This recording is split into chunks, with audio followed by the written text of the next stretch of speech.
My name is Michael Van Pelt, and I'm doing my critical assignment on high school basketball.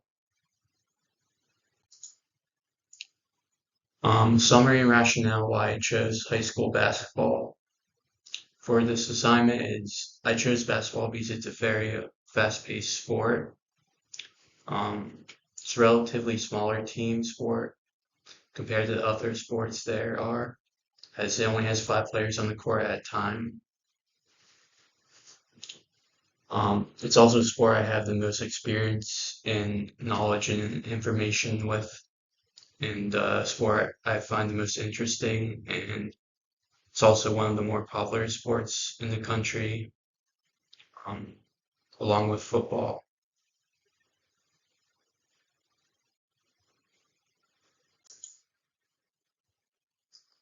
Um, so the physical, social environment, and family culture that has to do with the critical assignment. I'll start with the family culture impact on motivation with the high school basketball team. Um, the information I found is that if the parent has positive beliefs about their kids, it will positively impact the athlete's motivation and will have a positive impact on their motivation to do good in the sport and accomplish their goals. And the correlation is uh, that the more positive the parental opinions are, uh, the higher the athlete's confidence and the higher their intrinsic motivation will be to do good in basketball, do good in practice, in class, and just be able to be good on the court. Then I also found the social environment impact on stress is social environment factors are teammates, friends, coaches, classmates, and that's kind of just like their support system and kind of helps them with managing stress and anxiety. And I believe basketball team has had a positive correlation with that as they have a good support system in place.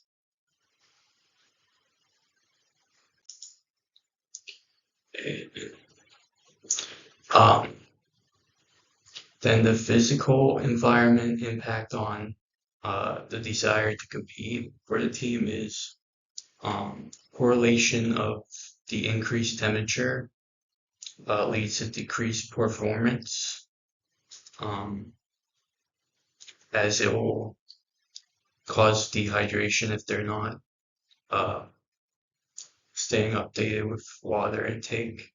Um, I also found that temperature and altitude have the most impact on the desire to compete, but because basketball is played indoors, it's not too much of a factor as it is in other sports.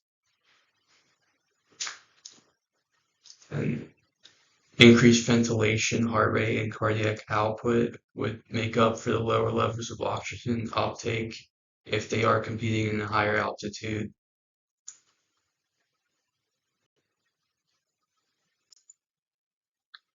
Okay, so for goal setting, um, the goals I set for the team, I'll start with the outcome goals.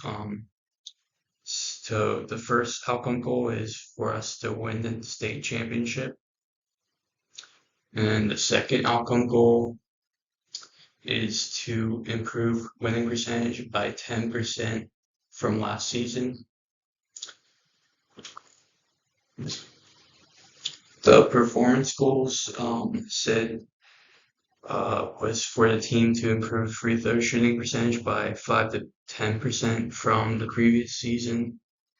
And the second performance goal I said was limit turnovers by 2 less turnovers per game from the previous season. Okay, and then process goals. Practice taking 100 free throws per day for at least 4 days a week, 4 to 5 days a week. Um, and then the second process goal I had for the season was for everyone on the team to practice meditation for 5 minutes in the morning and at night over the next 6 months.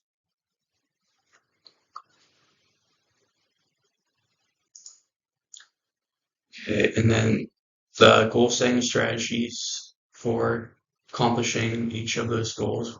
I'll start with the outcome goal.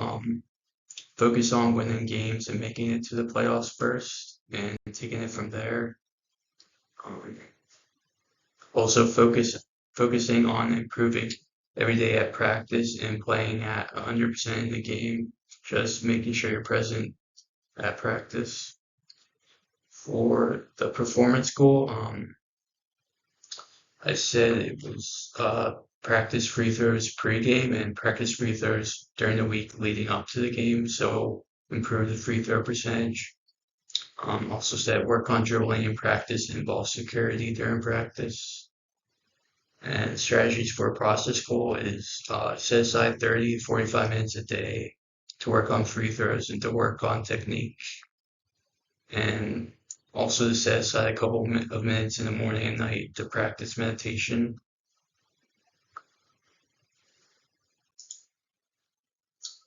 Okay, so um, from what I learned in this class and relating it to the biblical theme that is living your purpose, in the class I learned about the psychological aspects relating to motivation, stress, and anxiety, along with learning about good goal setting and imagery.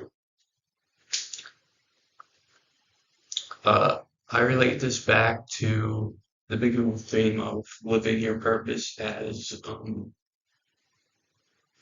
learning more about those things can help us identify what our purpose is and actually living it with, just learning about motivation, stress, anxiety, learning about those things and thinking um,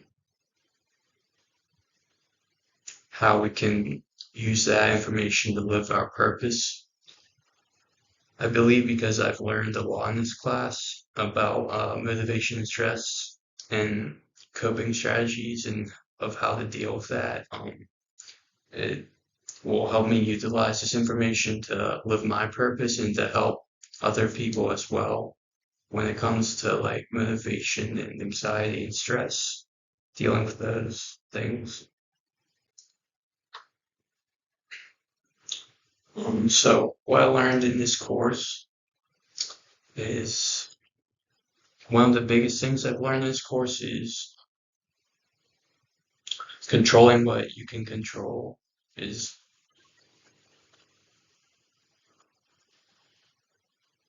too many times we are focused on the factors that are outside of our control, which leads to stress and anxiety, which isn't needed because we can't control those factors. And if we just focus on what we can control, it'll lead to less anxiety and less stress and increased motivation.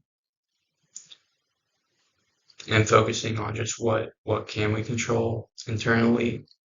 Um, Second thing I learned is imagery and actually uh, walking through an athlete through imagery. Um, so, environmental factors, psychological, mental, physical, um, sensory, so all that, and also being walked through imagery. So what I should be looking for when I'm actually being walked through imagery. So from both point of views, learning about imagery was one of the biggest takeaways from this course. And then third thing I learned in this course was goal setting. And I think I learned more in depth about goal setting, about why goal setting is important, about and how it improves motivation and decreases stress, as well as making sure the goals that we set are measurable and specific, and just making sure they're attainable. Um, just that I think goal setting is one of the bigger takeaways from the course.